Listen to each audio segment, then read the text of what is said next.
Hey, it's Mateo of Two Brain Marketing. On this edition of the Two Brain Marketing Podcast, I'm talking with Jesse Topp from Topp Performance. You'll learn about his experience transitioning from being a competitive Brazilian Jiu-Jitsu fighter to a personal trainer and then to a martial arts and CrossFit gym owner. You'll also learn about his paid advertising system and how last month he spent $180 on ads and made $5,000 in front-end sales. So you don't want to miss this. Make sure to subscribe to Two Brain Radio for more marketing tips and secrets each week. Hello and welcome to the Two Brain Marketing Podcast. I'm your host, Mateo. I am one of the digital marketing mentors at Two Brain Business. Thanks for joining us. This is your weekly dose of digital marketing magic. And in today's episode, special guest, Jesse Topp, owner of Topp Performance. You'll learn more about his experience and how last month he spent $180 on ads. And he was able to generate $5,000 in front-end sales. So we want to hear all about that. Jesse, how are you? I'm good. Thanks for having me. Topp with two P's, huh? Yeah, it's my last name. Yeah, Topp Performance, two P's, made the name. If I had to do it again, I would not use my name in the business, but... Oh, really? Why? Well, just for the long run. Yeah, I got you. Yeah, you don't want to have that icon problem. And probably having your name in the brand is tough for that. So tell us a little bit about who you are, where you're from, and a little bit about your business. I'm 37. I live in Port Elgin, Ontario, Canada. I have a martial arts business. Jiu-Jitsu is my total 100% passion. And then in the midst, I used to compete a lot. I'm 37 now. In the midst of competing, I was trying to find the right strength and conditioning regimen. I'd obviously trained on the weights for years, but the bodybuilding wasn't working much for me anymore when I was on the mats. I was putting on too much size, so I was fighting at a heavier weight. So a friend introduced me to CrossFit. I was not an advocate of it at the time. And then once I trained for about 3 months in CrossFit, I went back to the competition scene in Jiu-Jitsu around Ontario and Canada. And it was like I had a secret weapon. It was like just like with the explosiveness of my hips and my cardiovascular system, my recovery time was better. And then I just totally bought in. So I had the martial arts gym, and then I started a strength and conditioning center affiliated with CrossFit, which is an amazing brand. And here we are. Wow. So is it Brazilian Jiu-Jitsu or just normal? Brazilian Jiu-Jitsu. We're under another affiliation, Master Silvio Bering, right from Brazil. Heavy in self-defense, awareness, self-awareness, and Brazilian Jiu-Jitsu for a sport. Wow, that's pretty hardcore, man. So when you were competing, I imagine, CrossFit probably helped a lot with the power and the hip and getting mobile too. And yeah, it's great, awesome. So you have two gyms then, or they're connected physically, or? Yeah, they're connected. I have martial arts on the top floor. It's like a 7,000 square foot facility. Martial arts on the top floor. And then underneath is CrossFit and personal training. Nice. And so how long has maybe you already said it, how long has the facility been open? I've had the brand, or I've had my business, we scaled up accordingly in the last 3 years. I started out in like a 450 square foot spot. I was renting off another martial arts club in a town over. I built up a personal training client list and then opened another location. I had a trainer running that for me. And then I had decided it was doing quite well. So I decided going all in on the second location. I closed the first one. I hope to go back there in the near future. And then, we started the personal training, martial arts, and then it took right off with the CrossFit and strength and conditioning program. Tell me a little bit more about that if you can, because I didn't experience that where, I'm kind of subleasing my own space or an existing space, trying to build my own PT book. I never did any of that. But I know there are a lot of people who listen to this who are or were in a similar boat, right? Where you're kind of trying to build up a book within an existing business and then hoping to at one point offshoot on your own. What was that experience like? And do you have any advice for people who are trying to build up that book enough so that you can go and open your own practice? Great question. I really just did it because I was passionate. And like I said, I was competing. I was a broke fighter. So, people would ask me, hey, can you strength and condition me? Or can you do privates with me? So I was doing that just to basically get by and compete. It's expensive, obviously, as you know, to compete. If I had any, and then it just kind of blossomed into something more. I like helping people. My passion shined through, I think. So I'm told. If I had any advice, it would be 100%. The game-changing thing for me was I hired a mentor. It was my first mentor I hired. It was about 3 years ago. And it totally just, it opened my eyes to another level. And then since I joined with Two Brain Business, it's like blowing up from there, of course. Wow. So, and how would you approach how do you get your first couple of sales, your first couple of PT clients when you're just starting off like that? I just used awareness on Facebook. So I made these just kind of shoddy looking ads on Canva. Or actually, I don't even think I was using Canva. I think it was just like some app on my Samsung, and it looked okay to me at the time. And now I look back at these ads, and I'm like, oh man, they weren't ads. They were just graphics with my name and a phone number on it. But people. I learned since what I did was I solved the problem, right? So people wanted to lose weight and feel great. I would write that in there because that's what I knew I could offer. And before, it didn't take me very long. Within a year, I had a pretty full client list and had to bring on another trainer. And are you just approaching people who are walking around, or you just have these images and you're putting them out and people are just kind of finding out about you? Or I'll be transparent. So now I really target market with the help of Two Brain and past people. But at the time, it was just basically like picking up a can of paint and throwing it at the wall and seeing what would stick. And it worked for that situation. I could never do that now, but it worked for that situation. My Gotcha. It was very low. So right. No, I gotcha. Yeah. So you had a little less responsibilities. Much.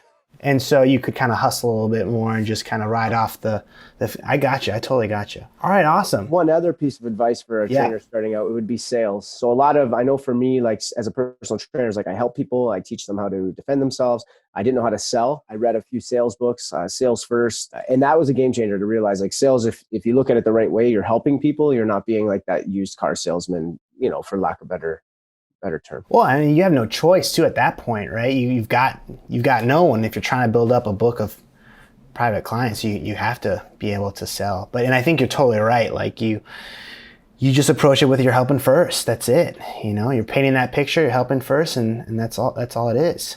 So, okay. So it sounds like you've had some mentors in the past. It sounds like you've gone through a lot of changes just through the physical space and then adding on these different services.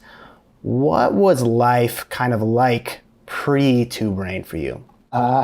No systems would sum it up perfectly. It was me in the business, not really wanting to spend money on staffing, no systems. We always use that thing, like if I was to get hit tomorrow or I was gone, my business would collapse, 100% it would collapse at that time. Now it wouldn't. Now I have systems, we talk about the marketing stuff. I don't just like throw the thing at the wall. It's all targeted. I know exactly how much ad spend I'm putting in and what I'm going to get on ROI, or hopefully get on ROI. As far as managing people, my timetable, how I allocate my funding, the list goes on and on. It's calculated. Nice. And what was kind of like the biggest struggle you were facing kind of leading up to saying, hey, you know what, I'm going to try these. I'm going to try this Chris Cooper guy out, Yeah, I started reading. Actually, I started hearing his podcast. Then I ordered all of his books. I'm an all or nothing person. I ordered them all. I read them all. I listened to the audiobook. And I just like the way Chris presented it about helping people first. And, we have something to offer the community. We just have to realize it, right? So the mindset shift. What made you decide to finally pull the trigger? What was the biggest problem you were kind of facing? What was the pain point for you? Scaling. I wanted to scale the business. I wanted to grow bigger. I wanted to help more people. I wanted to grow my martial arts team. I had targets in my mind. I wanted to hit like long-term goals. And I knew that I needed some sort of scalability, systems being the biggest one. Nice. And since I know you say you worked with Brian and then Kalita, since then, what were kind of the biggest changes you started to see after the first couple months in mentorship? An increase in revenue, for sure. Lowered my stress. The stress is just allocated differently now. I'm able to spend my time doing other things. My staffing, how to manage my staff a lot better. Yeah. How many people do you have on staff? I have 4 full-time. And between the CrossFit and martial arts, 15 contract coaches. Right. I imagine with the two kind of facility or the two levels, you probably have a good amount of staff. What was that process like trying to get people on board with the new vision once you started to try to implement some of these new systems? What was that process like trying to get everyone on board on the same page with so many bodies? It was difficult. So I started bringing it in, one piece at a time, next piece. I was met with some resistance. Some of those people are no longer with us, and that's okay. I wish them well. But I know I just had to keep on clarity, like pinpoint focus. This is where we're going. If I can bring my staff with me too, I always refer to it like our business runs with me behind the scenes, where some companies and corporations run with like the CEO up front. I like to stay in the back because without the people beside me or in front of me, there really is no me. I'm back to personal training, subleasing space. Right. So you had some tough conversations, but it sounds like you were able to eventually get everyone the right seats on the bus filled. Yep, for sure. And I'm curious about this next question because I know you have these two kind of pieces to your business. So in your own words, what do you sell and then how do you sell it? I sell lifestyle change. So I myself I went through a large lifestyle change about 6 years ago. I quit drinking. I give up that whole party lifestyle at the end of my 20s. I've been sober now just over 5 years. So I try to, and I never knew how good I would be able to feel. So I try to pass it on to other people. Now, the people that come into the gym, they find their lifestyle change through health, fitness, martial arts, body awareness, confidence, feeling good in their skin. That's what I sell. That's awesome, man. That's beautiful. Let's get into the weeds a little bit now with the work you did with Kalita. Walk us through, if you don't mind, your paid advertising system. How do you structure it? Was this just for the strength and conditioning folks downstairs? Yes. So we just started it with, I had done it before for a little bit of martial arts, but nothing in a real like targeted manner. And then Kalita guided me through with the two brain system, how to set up my ad account, how to set up my campaigns, my ad sets, create my ads, my copy, how important the image was, and then how to track that. So just like having the spreadsheet to track it and knowing exactly where my money is going, not just, again, not just throwing money out the window and seeing what comes back. That's what I did for a while. And it adds up quickly. Like if you're putting in money into Google AdWords and Facebook marketing, before you know it, you're into $1,000, $2,000, $3,000. So I just the way it's laid out, like the structured videos and the explanations and then the mentorship to follow up with it. Awesome, man. So a lead comes in for you guys. A lead comes in, what happens? Oh, I love this system. Lead comes in, it instantly gets zapped to my Google Sheet. Once it goes to Google Sheet, the Google Sheet zaps it to my phone. So I get a text on my phone saying, you got a new lead. It's this person. This is the phone number. I used to call them right away, but now I have my front desk. I send a screenshot to my front desk once a day. When she gets in, or if she wants to do it from home, she bills me the hours. She calls the person, hey, let's get you booked in for the no sweat intro. Usually 8 times out of 10, we find 7 to 8 times out of 10, they already book in through ClickFunnels software. And then it books right into my Google Calendar. And I get a notification every day. These are the people you need to meet. This is what they're coming for. They come down and sit with me, and I sit at my desk and I lay the paperwork out, what I can do for them, if I can help them. If I can't, then I tell them I can't. I'm completely transparent about it. But if I can, then we go from there. Yeah, walk me through that a little bit more. I'm curious your perspective on this, coming from the personal training background and coming from the martial arts background. That person walks in to meet you. What happens? Walk me through They come in to meet me. I make it personal right away. I make sure I know their name. They come in and they sit down in my office. My office is a nice office. I put resources into it so that when people come in, it's like, wow, we're not in the nicest building, but this is nice. They sit down. It's a good feel. I even go to the step of having like a doTERRA diffuser on, like just for scent. You know what I mean? Yeah. And then plus because I love them. And then they come in and I say, okay, tell me what's going on. I take them through the no sweat intro. I've kind of customized it a bit myself. I go through what's happening in their life, where I can help them, what they want to do, how they can accomplish it. And then I try to tie some sort of emotion to it. And I'm not trying to be like a snake oil salesman. I'm just like, why is this happening? Like there's a reason why you're feeling this way. What is that? Rather than just what a lot of places do. And what I used to do is, hey, I come in, I'll take your money. I'll make you do a bunch of cardio. You'll burn a bunch of calories and you'll lose a bunch of weight. And then you'll go on your way. And then 3 years from now, or a year from now, or 2 years from now, I'll see you and the weight will be back on, maybe sometimes. And then it's not really successful in my eyes. Sure, they've paid for my services, but at the end of the day, you want to see that person succeed, right? I think what you just said is really important, is tying it to a why, right? Because especially if objections do come up, whether it's about price or whatever it is, or they're just kind of like, I don't know. It's really, if you haven't established that why, you're probably not going to be able to overcome those objections. The best way to do that is if you have that why, you're able to tie it back in, bring it back up. We'll say, well, you said, you got this wedding coming up and you busted your knee from doing this other thing or whatever it is, right?